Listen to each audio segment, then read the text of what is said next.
Hi hello வணக்கம். இன்னைக்கு சமையலில் பீர்க்கங்காய் பச்சடி வாங்க செய்யலாம். பீர்க்கங்காய் தோல் அது மேல பீர்க்கங்காய் சீவுறோம் இல்லையா, நம்ம யூஸ் பண்றதுக்கு. இது வந்து பருப்புல கூட்டு பண்ணிக்கலாம், பருப்பு போட்டு கடைஞ்சிக்கலாம் இல்லையா. இது மேல இருக்கிறதெல்லாம் நல்லா சீவு எடுத்துட்டோம்னா அந்த மேல இருக்கிற தோல் இது அது என்ன சொல்லுவாங்க, இதான் மேல சீவனது. இது வேஸ்ட் பண்ணாம பச்சடி பண்ணா சூப்பரா இருக்கும், நல்லா வதக்கிட்டு. இது ஒரு நல்ல ஐடியா தான். ஆமா, சூப்பரான டேஸ்டா வரும் பச்சடி. இது வந்து பருப்பு போட்டு கூட் பண்ணிக்கலாம், பருப்பு போட்டு கடைஞ்சிக்கலாம். வெறும் காய் மட்டும் அப்படியே ஃப்ரை பண்ணிக்கலாம்.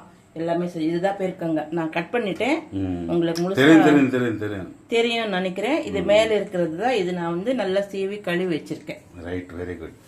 இப்போ அதுக்கு ஆஸ் யூஷுவல் தான் காஞ்ச மிளகாய், புது மிளகாய் இருக்கிறதுனால நான் கொஞ்சமா வச்சேன். இது வந்து பெருங்காயம், உளுத்தம் பருப்பு, இதை எல்லாம் ஒண்ணா போட்டு நம்ம கொஞ்சம் எண்ணெய் விட்டு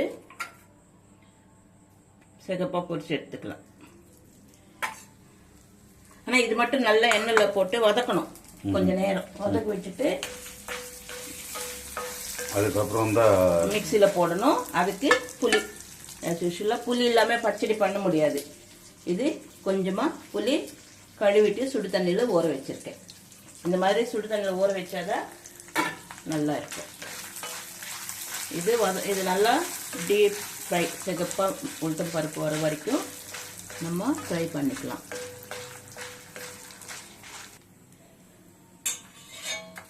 பாத்தீங்களா, சிகப்பா நல்லா சூப்பரான ஸ்மெல் வருதுப்பா.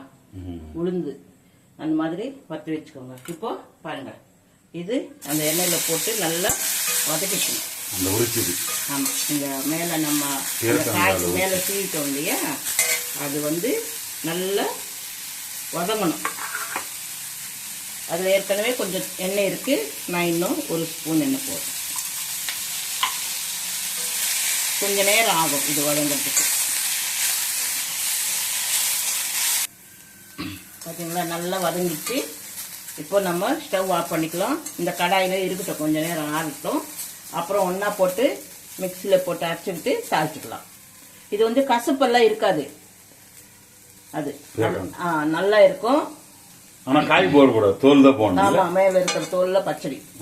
காய் வந்து அது நம்ம நாளைக்கு செஞ்சுக்கலாம். காய் வந்து பச்சடி பண்ணலாமா, பண்ண முடியுமா? காய வேண்டாம், காயில நான் பச்சடி பண்ணா ஒரு மாதிரி கொழப்பா வரும்.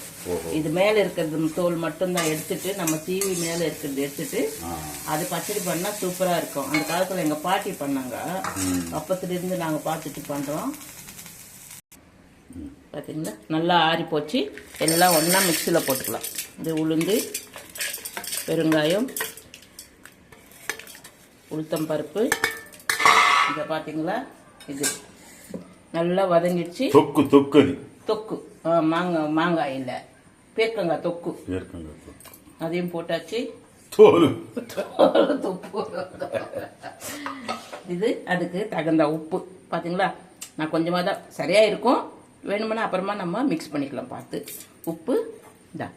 புளி வந்து நான் ஊற வச்சுருந்தேன், பார்த்துக்கோங்க. இது போடுறேன், இந்த தண்ணி போடுறேன். மிக்சியில் நைஸாக அரைச்சிக்கலாம். பச்சடி ரெடி, நைஸாக அரைச்சிக்கிட்டேன். இப்போ தாளிச்சிக்கலாம். தாளிக்கிறதுக்கு கொஞ்சமாக எண்ணெய் விட்டு, பார்த்தீங்களா, போதும், அந்த எண்ணெய் போதும். ஏன்னா இதில் 2-3 ஸ்பூன் போட்டு நல்லா அது வதக்கிக்கிறோம் இல்லைங்களா, அதனால எண்ணெய் இதில் இருக்கும். அதனால கொஞ்சமாக தான் எண்ணெய் போட்டேன், அந்த எண்ணெய் போதும். இப்போது ஆஸ் யூஷுவலாக கொஞ்சம் கடுகு போட்டு, கொஞ்சம் ஜீரகம் போட்டு, கொஞ்சோண்டு மஞ்சத்தூள் போட்டு, எல்லாம் கருவேப்பிலை, கொத்தமல்லி, இதை கொஞ்சம் கருவேப்பிலை, கொத்தமல்லி போட்டு, இது போட்டு கொஞ்ச நேரம், ஒரு 2 செகண்ட். இது அவ்வளோ சூப்பராக இருக்கும் பச்சடி. நீங்கள் இது என்னடா இதில் செஞ்சுருக்காங்களே, இது எப்படி இருக்கும் அப்படின்னு நினைக்காதீங்க.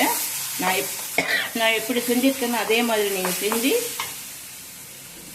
நீங்கள் கிளிக் பண்ணாமே பார்த்தீங்கன்னா உங்களுக்கு நல்லா புரியும் நான் என்னென்ன போட்டிருக்கேன். அது கொஞ்சம் தண்ணி இதில் மிக்ஸ் பண்ணி இந்த மிக்ஸியில் போதும். நல்லா நிறையா தண்ணி எல்லாம் தேவையில்லை, இதே போதும். இந்த பச்சடி எல்லாத்துக்குமே நல்லா இருக்கும். நீங்கள் சாப்பாடுக்கு வச்சு சாப்பிட்லாம். பச்சடி எல்லாமே ரெடி ஆகி போச்சு.